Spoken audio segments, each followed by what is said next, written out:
Et c'est parti pour Smart Bourse, votre double dose quotidienne de marché en direct sur Bismart chaque jour à la mi-journée, 12h30, 13h et le soir la grande édition pendant une heure à partir de 18h30. Au sommaire de cette édition de la mi-journée, des marchés qui consolident depuis l'échéance trimestrielle la semaine dernière. Le CAC 40 tourne autour des 6000 points à mi-séance. Vous aurez le résumé complet dans un instant avec Nicolas Pagnès depuis la salle de marché de Bourse Direct. Une consolidation à plat comme nous disent les techniciens de marché avec un CAC qui se situe à 5975 points au moment où on se parle.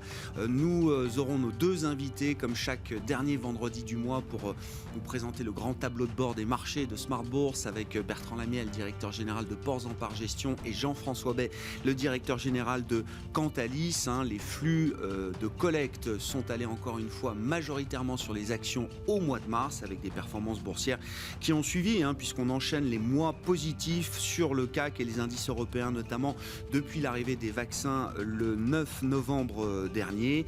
Et puis un mot de la macro et du moral qui s'améliore. On l'a vu déjà avec les premières indications des PMI hier pour le mois de mars, les indices des directeurs d'achat. Un moral qui s'améliore également chez les chefs d'entreprise allemands avec l'indice domestique IFO qui progresse au-delà des attentes au mois de mars à 96,6. Un mois de mars qui était déjà marqué, il faut s'en souvenir, par des restrictions sanitaires en Allemagne. On peut imaginer que les entreprises s'adaptent à ce climat sanitaire qui est toujours dégradé et qui se dégrade encore un peu plus aujourd'hui. En Europe, c'était le gros sujet du sommet européen qui se tenait hier en visioconférence entre les chefs d'État et de gouvernement.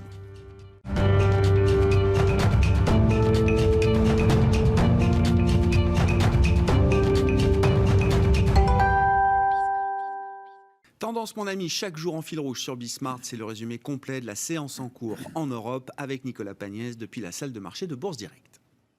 La tendance est toujours dans le vert à la Bourse de Paris à la mi-journée, même si la progression de l'indice parisien se réduit par rapport à son niveau à l'ouverture. Une tendance dans le sillage du rebond in extremis hier à Paris et du léger rebond des indices américains hier soir. Les investisseurs qui saluent tout d'abord les nouvelles annonces de la Fed qui a indiqué mettre fin aux restrictions mises en place sur les dividendes et les rachats d'actions des grandes banques américaines. Une déclaration qui intervient alors que les perspectives de reprise économique aux États-Unis s'accroissent au fur et à mesure que la vaccination continue. Joe Biden a d'ailleurs déclaré vouloir doubler son objectif de vaccination sur les 100 premiers jours de son mandat à 200 millions de personnes. Le seuil des 100 millions de personnes ayant été atteint dès le 58e jour, soit à légèrement plus que la moitié du délai prévu. La Fed, qui par la voix de Jérôme Powell se veut toujours rassurante vis-à-vis des craintes des investisseurs. Celle-ci a estimé qu'il arriverait à un moment où les pouvoirs publics et la Fed devraient se concentrer sur les problématiques de dette publique aux États-Unis, anticipé à 102% du PIB en 2021. Mais selon Jérôme Powell, ce moment n'est pas encore arrivé et ce problème devra être adressé lorsque l'économie américaine aura retrouvé sa vigueur.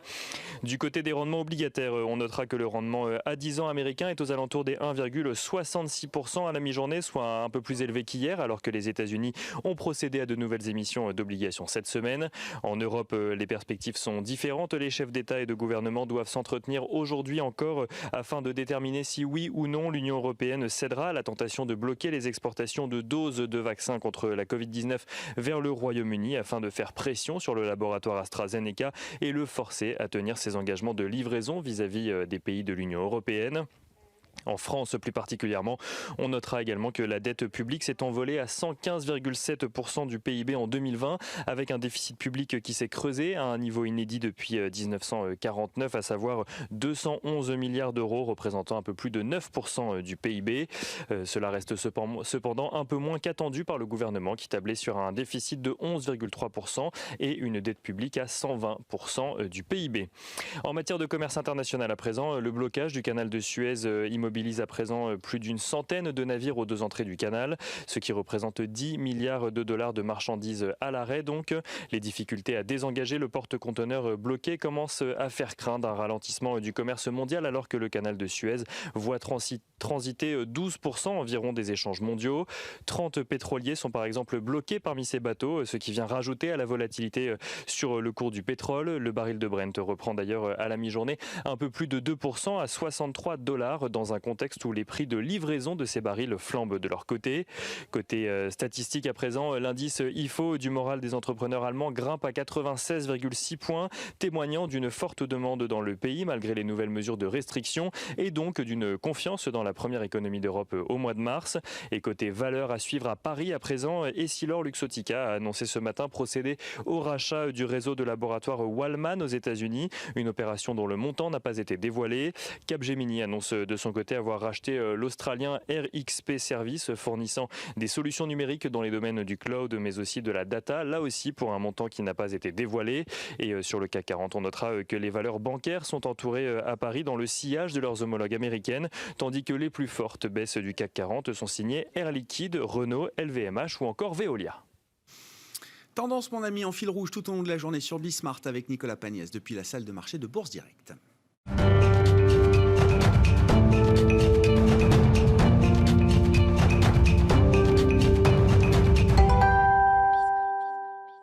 Les flux de marché et la dynamique action, c'est le grand tableau de bord des marchés de Smart Bourse qu'on vous propose chaque dernier vendredi du mois avec Bertrand Lamiel, directeur général de Ports en Part Gestion, et Jean-François Bay, directeur général de Cantalis. Bonjour messieurs. Bonjour. Bienvenue. Commençons avec les flux. Jean-François, le mois de mars a été marqué encore une fois par des flux de collecte qui se sont essentiellement dirigés vers les actions. Oui, on reste orienté vers les flux actions. Les investisseurs ont bien compris que voilà, depuis le mois de novembre, la tendance était clairement orientée vers une normalisation, se projette sur le vaccin plus que sur le virus, et donc aidé par les banques centrales, aidé par les gouvernements. Et donc on a effectivement, on bat des records même, hein, on est toujours sur le rythme du mois de novembre-décembre. C'est-à-dire que l'industrie de la gestion collecte beaucoup. On est depuis le début de l'année à 90 milliards de collectes sur des fonds actions. Donc pour vous donner une idée, on serait à 450 milliards si on arrêtait l'année aujourd'hui. C'est 3 fois plus que l'année dernière. L'année dernière, ce n'était pas une mauvaise année sur les actions, parce qu'on était à 150 milliards de collecte en Europe. Hein, ouais. Donc 450 milliards en annualisé, c'est un flux qui est vraiment très puissant. Élément notable aussi sur les classes d'actifs, c'est sorti sur le monétaire toujours, c'est ce qu'on avait soulevé le mois dernier. Il y a une vraie rotation, je sors, donc c'est 50 milliards de décollecte sur les fonds monétaires. Et la petite nouvelle du mois, c'est sorti sur les fonds obligataires, emprunt d'État. Donc les actifs refuges sur les marchés obligataires sortent. Ça ne sort pas sur le crédit, ça ne sort pas sur le high yield, mais ça sort sur les actifs refuges. C'est intéressant, c'est plus juste le rattrapage ou le rééquilibrage de la poche action. Là, c'est un vrai réarbitrage, c'est une vraie réallocation depuis 1 ou 2 mois. Exactement. Et alors, l'élément, si on regarde dans le détail sur les gestions actions, c'est clairement en faveur des actions monde, des actions émergentes, des actions américaines. Pour la première fois depuis très longtemps, on n'avait pas vu de flux sur les actions américaines depuis début 2017. Début 2017, tiens, Grégoire, ça vous rappelle les déclarations de Trump, la politique fiscale, la relance sur l'infrastructure. Et donc là, les investisseurs ont le même comportement. On a à peu près le même positionnement par rapport au plan Biden en se disant US is back, ça y est, on a des plans de relance devant nous, peut-être même un nouveau plan infrastructure, un 4e plan de relance massif, hein, puisqu'on parle de 10% du PIB à chaque fois, donc c'est quand même des injections massives. Et du coup, c'est immédiat, et donc les investisseurs se disent ça va profiter aux actions américaines. Moins aux actions européennes, malheureusement. On est encore dans le rouge, donc c'est encore une décollecte. C'est léger, hein, mais c'est encore une décollecte sur les actions européennes. Donc en gros, le match sur les actions, c'est si vous voulez profiter de la croissance, c'est les US. Si vous voulez profiter de la recovery, de la value, c'est les émergents. Et malheureusement, entre les deux, en Europe, on passe un petit peu en dehors du spectre. L'autre élément qui est à noter, je pense, c'est que la hausse des taux, on voit une sortie sur des taux. Si on regarde les performances, honnêtement, Grégoire, il fallait vraiment le faire exprès pour perdre, et pour ne pas générer de la performance depuis le début de l'année sur les actions. C'est trop facile à dire après. Voilà, sur les actions, toutes les classes d'actifs étaient performantes, plus ou moins. Sur les taux, c'est beaucoup plus diffus. Hein. Les emprunts d'État sont dans le rouge. On perd un peu cette logique de risk parity, c'est-à-dire que la protection obligataire en cas de problème de baisse sur les actions.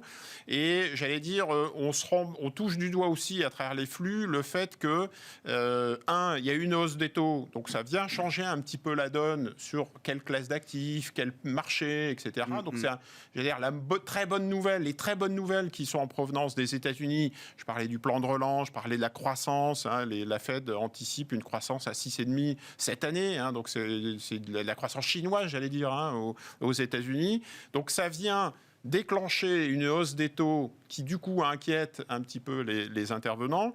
Le deuxième élément, on le voit à travers les flux, c'est autant les marchés et les gouvernants ont été réactifs en 2020, on se dit donc ils seront aussi réactifs en 2021 en sortie de crise. Donc la Fed, peut-être qu'ils vont augmenter les taux plus rapidement que prévu, vu l'emballement de croissance et ce qu'ils ont déjà embarqué.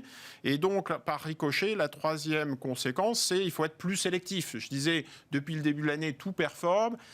On est peut-être à la veille, on va attaquer le mois d'avril, à une période un peu plus sélective. J'en veux pour preuve les flux vers les gérants actifs. Ce sont les fonds actifs sur les actions qui collectent 70% des flux de collecte, contrairement aux ETF, ce qui était très rare, ce qui s'était jamais vu depuis très longtemps. Donc une logique moins indicielle dans les anticipations des investisseurs. Exactement. On fait plus confiance aux stock pickers et aux bond pickers dans un environnement qui, on le voit bien, et devient plus compliqué. Ouais. Donc novembre, mars, c'est un one-way. Là, on sort un peu de cette période de rattrapage, de normalisation, et il va falloir bosser malheureusement les dossiers et regarder au cas par cas ce qu'on peut acheter. Et le deuxième élément, c'est les opérations de M&A qui, du coup, plaisent beaucoup aux gérants actifs et aux investisseurs. On parlait des Silor, on parle de Publicis, on pourra en parler avec Bertrand. Donc, qui, du coup, amènent les investisseurs à se dire les conditions de crédit de financement vont être plus dures, donc ça risque de pénaliser certains dossiers. Et à côté de ça, j'ai peut-être des taux relativement encore faibles. On n'est qu'au début, j'allais dire, d'une normalisation sur les taux. Et du coup, c'est peut-être une bonne nouvelle pour toutes les opérations de M&A ou pour les gérants actifs qui peuvent se positionner sur tout ce qui est un peu event-driven. Situation spéciale, c'est exactement. Ça, effectivement. Sur la dynamique action, Bertrand Lamiel, qu'est-ce qu'on peut dire ? Alors, partons peut-être du marché européen. D'accord, il n'y a pas de collecte sur les fonds actions européennes spécifiques. Pour autant, les marchés européens tiennent plutôt bien. Je disais, c'est une consolidation à plat. C'est vrai qu'on tient à peu près sur les niveaux qu'on connaissait juste avant le déclenchement de la crise pandémique, avec un thème qui est validé encore à l'issue de ce mois de mars, c'est le thème de la value. Oui, alors clairement, donc, en Europe, la value passe devant la croissance. La croissance, globalement, c'est des titres qui capitulent et on voit revenir les dossiers value. Donc ça, c'est la thématique qu'on avait commencé à voir naître sur janvier, février, et on se posait encore des questions parce que pour l'instant, c'était une normalisation. Là, c'est confirmé. Là, il y a une inversion des courbes. Donc ça, c'est très clair. Maintenant, ce qu'on est en train de vivre à l'instant présent, là, c'est que après s'être croisé et donc donner le leadership à la value, on est dans une phase de normalisation. C'est-à-dire que on commence à voir très rapidement des secteurs value, typiquement les matières premières là, qui ont redonné de la performance. Et de l'autre côté, on ne va pas dire que ça revient fort, mais on voit que ça arrête de baisser. En tous les cas, ça baisse moins vite sur le côté croissance. Donc, au milieu de tout ça, c'est un peu compliqué parce que les investisseurs qui se sont positionnés dernièrement, ils peuvent se retrouver dans un marché en dents de scie, un peu secoué. Je viens seulement d'investir et là, crac, finalement, ça se passe moins bien. Donc, rotation contre rotation, ça, c'est un schéma de marché qu'il va falloir avoir en tête. C'est logique dans une logique de redémarrage. Voilà, il faut que les flux s'installent. On a vu sur les taux, par exemple les taux aux États-Unis, qui ont été un des forts déclencheurs de cette rotation croissance contre value. On a eu 8 semaines de hausse verticale. Ah ouais. Historiquement, la plus longue phase, c'était 9 semaines. Donc à un moment donné, on a vu que le 10 ans calait. Il n'est pas impossible qu'à un moment donné, on ait un 10 ans qui cale, qui consolide un petit peu. C'est ce qu'on voit depuis une semaine ou deux, oui, bien sûr. Je pense que le marché ira tester les deux ou un peu plus parce qu'on ira tester la Fed. Mais dans un premier temps, ce qui probablement en train de se passer, en train de se dessiner, là, c'est légère détente sur les taux obligataires. Ouais. Ce qui explique ce mouvement de finalement, est-ce que je suis pas allé un peu trop vite sur la value ? Mais logiquement, c'est un mouvement un peu compliqué à passer. Logiquement, derrière, ça doit repartir. On a véritablement sur du long terme des inversions de tendance qui sont données. Donc attention de ne pas se faire prendre au piège de ce qui est en train de se passer en ce moment. C'est trop tôt encore pour remettre de l'argent sur ce qui a fortement baissé. Et évidemment, c'est attractif puisque c'est les dossiers qui qui ont fait Flores en 2020 et on se dit, ah tiens, finalement, ils ont baissé de 20 ou 30, est-ce qu'il ne faut pas y aller ? C'est encore un peu trop tôt, il faudra faire le tri et donc il faut profiter de cette période pour regarder ceux qui souffrent vraiment, paradoxalement, ce n'est pas ceux qu'il faudra aller chercher. Il faudra aller chercher ceux qui ont un peu moins souffert, c'est-à-dire que les investisseurs s'en sont moins délestés. Donc dès que l'horizon va se réouvrir là-dessus, on repartira. Parce que sur les dossiers de technologie, on a quand même des dossiers, on a eu les publications. Et c'est là où c'est perturbant. Les publications sont excellentes. C'est des boîtes qui continuent à faire, quand on parle de valeurs techno US, mais pareil en Europe, qui sont sur des rythmes de croissance à plus de 15% de croissance de chiffre d'affaires.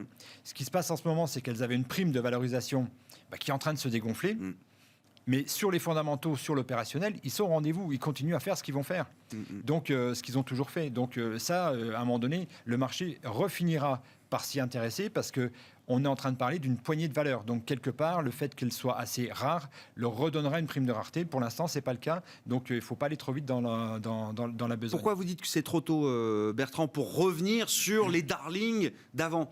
Pourquoi est-ce que c'est trop tôt pour opérer ce revirement ? Mais on voit que la volatilité... Si on prend par exemple les énergies vertes, c'était une année exceptionnelle en 2020 et on voit aujourd'hui que c'est très très fortement attaqué. Le dossier de Solaria, je vous en ai parlé moult fois, on était à 32 sur les points hauts, on est à 17 aujourd'hui. Donc on est quasiment divisé par deux.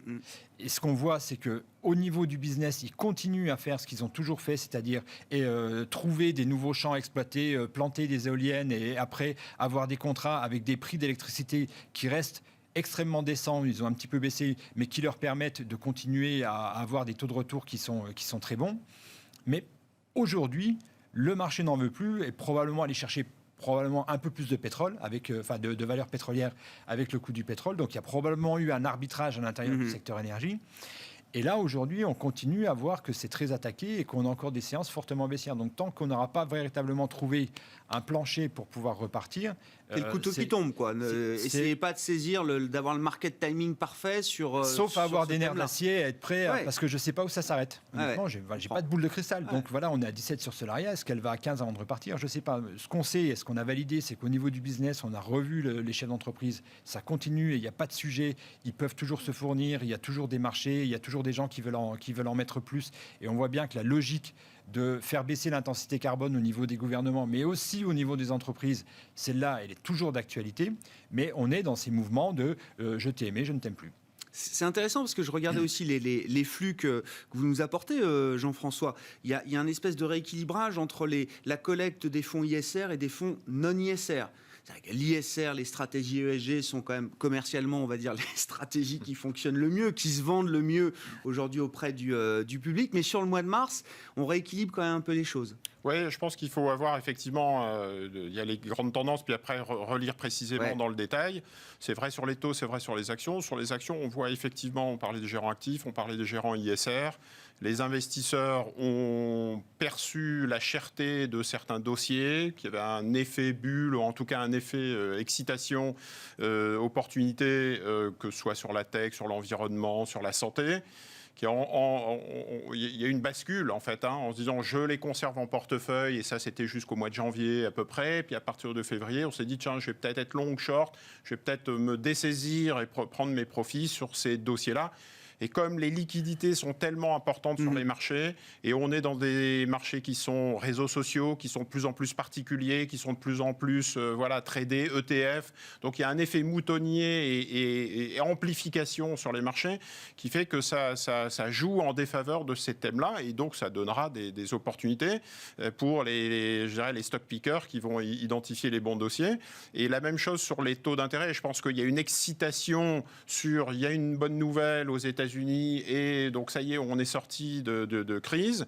Il faut rappeler que, c'est des bonnes nouvelles, c'est plutôt pas la déflation et la crise de 29, mais c'est plutôt une sortie par le haut. Tout ce que font les banquiers centraux et les gouvernements aujourd'hui, c'est faire remonter les perspectives de croissance et d'inflation, et donc faire remonter les taux. Exactement, donc c'est l'asymétrie en faveur d'inflation, donc c'est plutôt une bonne nouvelle. Deuxièmement, le plein emploi, on n'y est pas encore, donc quand on se dit tiens, reprise de l'inflation avec hausse des salaires, c'est plutôt hélicoptère monnaie que augmentation du revenu et des salaires, en tout cas en Europe, c'est sûr. Troisièmement, il y a des acheteurs sur les taux longs en dernier ressort, donc toute pics tout mini cracks sur les obliques seront mises à profit, on le voit, pour acheter, puisqu'on a des investisseurs institutionnels qui rêvent d'avoir du 1,70 sur le 10 ans américain, alors que le taux... Les Japonais, les Européens, les Allemands, et avec une devise qui s'apprécie, le dollar. Et quatrièmement, dans le détail, on a du crédit, du high yield, qui sont revalorisés, puisque comme les actions sont bien comportées, vous avez tout un pan du high yield et du crédit aux États-Unis, le tourisme, le pétrole, alléluia, on resolvabilise tous ces secteurs, ces segments, et donc du coup, on achète ce high yield US qui délivre du 4%. 4% de rendement, c'est mieux que zéro. Enfin voilà, en relatif, ça reste intéressant. Donc il faut essayer d'analyser un peu plus finement, j'allais dire, les flux. Bertrand, là justement, vous disiez attention à ce marché piégeux, donc il y a eu la rotation vaccin, aujourd'hui une phase de digestion effectivement, donc une contre-normalisation, une contre-rotation. Il y a des cas très intéressants. Vous disiez la tech effectivement, et notamment aux États-Unis, il y a une forme de capitulation sur le style croissance avec la tech emblématique qui sous-performe, mais dans la tech, il y a le secteur des semi-conducteurs. Et puis dans les secteurs value, alors évidemment aujourd'hui ça se calme peut-être un petit peu, mais il y a un secteur qui reste sur une dynamique spectaculaire, c'est l'automobile. Et d'ailleurs on peut faire le lien entre semi-conducteurs et automobile. Intéressant ces deux secteurs. Oui, sur les semi-conducteurs, ça continue à se comporter très bien. Il y a une pénurie, ça a été longuement développé. Effectivement, il y a un problème de pénurie, donc du coup... tout le monde en veut, donc les prix restent bons, voire très bons. Et puis, c'est intéressant aussi pour les équipementiers des fabricants. Donc, des dossiers comme ASML ou comme Besi, le belge. Donc, on voit que là, le hollandais, pardon, on voit que là, ça se comporte très bien. C'est des dossiers qui sont restés sur le point haut. On est à 2-3% des points hauts. Donc là, les investisseurs ont bien compris que, eux... Ils passaient à travers de la crise et donc il y avait plus souvent avoir une ou deux machines en plus commandées plutôt que l'inverse. Ouais. Donc là, on construit des usines aujourd'hui de semi-conducteurs. Voilà, Intel construit des usines. On est sûr que ASML va placer au moins une ou deux machines. Quand on en vend 30-40 dans l'année, une ou deux, c'est beaucoup. Quoi. Donc là, ça reste immunisé dans ce secteur-là parce que si on va sur des dossiers comme la cybersécurité, par exemple, on se dit... On voit des attaques tous les jours, avec même dans les PME. On a vu qu'il y avait des PME qui avaient été arrêtées parce qu'elles avaient été attaquées. Il y a une demande qui est très forte, mais un dossier comme CrowdStrike, ça fait plus que caler, ça recule, alors même que les chiffres sont très bons. Ils nous ont prouvé qu'ils avaient une capacité à retenir leurs clients, c'est-à-dire qu'ils n'ont pas de perte de clients, et voir avec leurs clients, il y a du foisonnement, ils vendent de plus en plus de solutions, et en plus, ils vont en conquérir d'autres. Donc bref, sur le papier, c'est excellent. En bourse, pour l'instant, ça cale. Donc voilà, sur le secteur de la tech. Et puis après, dans l'automobile, il y a ce paradoxe énorme, qui est que les valeurs automobiles, pareil, sont quasiment sur leur point haut ou ont à peine redonné de performance sur ces derniers temps, alors qu'on sait qu'elles vont souffrir de la pénurie des semi-conducteurs et qu'avec ce qui est en train de se passer dans le canal de Suez, il y a probablement encore des chaînes d'approvisionnement qui vont être perturbées parce qu'il va leur manquer des composants, oui, bien sûr. Qu'elles auront du mal à exporter de l'autre côté. Et c'est une industrie qui travaille en flux tendu, donc il n'y a quasiment pas de stock. On commence à voir des nouvelles de tel constructeur arrête une chaîne de production, tel constructeur arrête un site. Et pour l'instant, en bourse, calme plat, pas une seule baisse. Comment on l'explique ? Ça, je sais pas. Parce que c'est... Oui. Alors qu'on voit que la bourse est réactive typiquement hier, donc sur l'annonce, ou avant-hier sur l'annonce du canal de Suez, on prend le port de Hambourg, moins 11. Ouais. Donc il y a des réactions qui sont directes, qui sont franches et qui sont des fois sanglantes. Et là, pour l'instant, ce secteur est immune. Donc voilà. Pour l'instant, on en profite. Est-ce que c'est l'électrique qui sauve le secteur automobile sur le plan boursier aujourd'hui ? Les perspectives de l'électrique, il y avait Tesla, mais maintenant on comprend que tous les constructeurs européens affichent leurs ambitions, les plus gros d'entre eux, à commencer par Volkswagen. Est-ce que c'est ça qui change la donne ? Probablement que les investisseurs se disent, ils voient bien que, sur la logique, il y a un rattrapage des ventes d'automobiles, ça va mieux aux États-Unis, ça va bien en Chine, et donc il y a ce sujet-là. Il y a le sujet de l'électrique, il y a eu des gros investissements, il y en aura encore des gros investissements, mais on se dit, peut-être que le plus dur est passé, et en termes de multiples de valorisation, sans prendre les multiples de valorisation de Tesla, mais on voit bien qu'on est peut-être allé un peu fort. Donc, dans une logique value, le business va plutôt mieux, au niveau un peu plus clair. Donc, on se permet de revaloriser, de payer les dossiers automobiles sur des valeurs un peu plus hautes. Mais Ça reste quand même un paradoxe parce que d'autres secteurs n'ont pas cette chance. Et pour eux aussi, ça va mieux. L'économie est en train de se réouvrir. Il y aura des sujets aussi du pricing power. Est-ce que je suis capable de faire passer demain les augmentations de charges que j'ai connues parce que les matières premières sont devenues plus chères? Et ça, c'est un vrai sujet. C'est-à-dire qu'on est revenu sur les niveaux de début 2020, 6 000 sur le CAC, quasiment 2% sur le 10 ans US. Donc maintenant, on se pose la question, on essaie de se projeter. Il va falloir être sélectif. On a encore une crise sanitaire à gérer. On va avoir de la volatilité. En plus, dans des tensions de chaînes de production qui n'étaient pas intégrées. Donc on parle d'inflation. Vous avez vu le Fed, l'indicateur d'activité qui est sorti au plus haut à 51. Donc ça montre qu'il y a des tensions sur les chaînes de production. Le lithium au plus haut, les semi-conducteurs, les microprocesseurs. Donc la sortie de crise, la normalisation ne va pas se faire, j'allais dire, calmement et doucettement. Donc il va falloir sur les marchés tenir compte, je veux dire, de cette nouvelle donne. C'est quoi là, le guide pour l'investisseur sur le prochain trimestre, puisqu'on boucle le premier trimestre là, dans les prochains jours, Bertrand vous dites qu'il va falloir être effectivement peut-être un peu plus attentif. S'il y a une phase de digestion, ne pas tout de suite revenir sur les darlings qui ont été un peu trop pénalisés peut-être, rester sur le thème cyclique, c'est ce qui paraît être le plus approprié à ce stade. On a vécu une année 2020 où pour bien s'en sortir, en gros, il fallait être focalisé sur la santé, enfin les medtech, les équipementiers de la santé. Globalement, il y avait aussi les énergies vertes qui marchaient bien, le luxe marchait bien, la tech, sur la fin d'année, les semi-conducteurs se détachent. Je pense que voilà, il y a des mouvements quand même lourds qui sont produits. Le croisement des courbes, on l'a décrit là sur la value et la croissance. Donc, il faut savoir faire de la place dans son portefeuille à des dossiers value. Mais attention, ce qu'on voit aussi arriver en ce moment, c'est pour ça que je pense que c'est un peu la fin d'un premier mouvement, c'est qu'on voit arriver des dossiers qui n'avaient pas démarré depuis très longtemps, qui n'ont pas sorti des perspectives exceptionnelles, mais qui finissent par monter en bourse, happés un peu par les valorisations des bons élèves. Tous les retardataires, là. Voilà, quand les retardataires arrivent, c'est que bon, voilà, on est probablement sur un marché qui a besoin à un moment donné de se poser, de mûrir. Bon, les publications, c'est pas pour tout de suite, mais ça nous permettra d'y voir un petit peu plus clair. Globalement, ce qu'on voit, c'est que dans ce qui a bien marché l'an dernier, qui continue à bien se comporter, le luxe, honnêtement, ça fait le job. C'est un avantage dans les portefeuilles, c'est que c'est des sociétés qui ont des niveaux de volatilité qui sont les plus faibles quasiment du marché, et qu'en termes de performance, ça fait 4 plus quelque chose.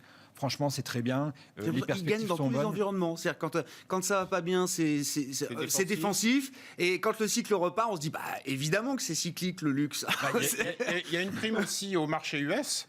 C'est-à-dire que les US, mine de rien, entre l'effet devise plus l'effet croissance plus l'effet masse monétaire relance, je pense que ça restera encore un marché incontournable qui n'est pas si exposé dans les allocations d'actifs françaises et européennes. Bon, donc le luxe, on a le luxe, voilà, ça passe. Dans l'industrie, donc c'est un secteur c'est extrêmement large. Là, il faut être sélectif, c'est très clair, parce que justement, il y aura ce sujet de pricing power. Quels sont les industriels qui seront capables de générer de la croissance avec un mix prix-volume intéressant pour l'actionnaire? Parce que là, tout le monde ne sera pas capable. Le marché, là, pour le coup, il commence à faire le tri. On voit que sur, typiquement, les valeurs de chimie qui ont toujours un peu du mal à faire passer les augmentations de prix, ça s'est calmé. voilà, là, c'est clairement, ça s'est calmé. En plus, les valeurs de chimie, elles avaient plutôt bien marché l'an dernier pour celles qui étaient vertes. Et aujourd'hui, on voit que la thématique verte marche moins bien. Il y avait probablement des prix, des valorisations qui étaient un peu trop élevées. Donc là, du coup, ça s'est calmé. Donc dans l'industrie, il y a du tri à faire. Du côté de la sphère financière, on a quand même des taux qui sont remontés, pareil. Donc je pense qu'il faut recommencer à faire de la place pour les valeurs financières. On peut se permettre aujourd'hui, il y a encore en termes de valorisation, si on prend des prix comme des prix sur actifs nets, des price to book, voilà, on peut remonter un peu et honnêtement, ce sera pas un crime. Donc ça, c'est des secteurs qu'il va falloir regarder dans la value. Et puis la tech, pareil, faire le tri. Alors ce sera pas les GAFAM. Google s'en sort bien parce qu'il y a une logique cyclique avec la publicité. Et après, il faudra aller chercher des noms qui sont un peu moins connus. Je parlais de CrowdStrike. À un moment donné, ces dossiers-là, il faudra savoir les reprendre parce qu'ils sont assez peu à pouvoir fournir des forts taux de croissance avec une visibilité sur des fondamentaux qui sont très forts, très positifs, très favorables. Et puis, il y a la question de la valorisation ensuite. Merci beaucoup, messieurs. Merci d'être avec nous chaque dernier vendredi du mois dans Smart Bourse à la mi-journée. Le grand tableau de bord avec Jean-François Bay, directeur général de Cantalis, et Bertrand Lamiel, directeur général de Ports en Part Gestion. On se retrouve ce soir en direct à 18h30 sur Bismart.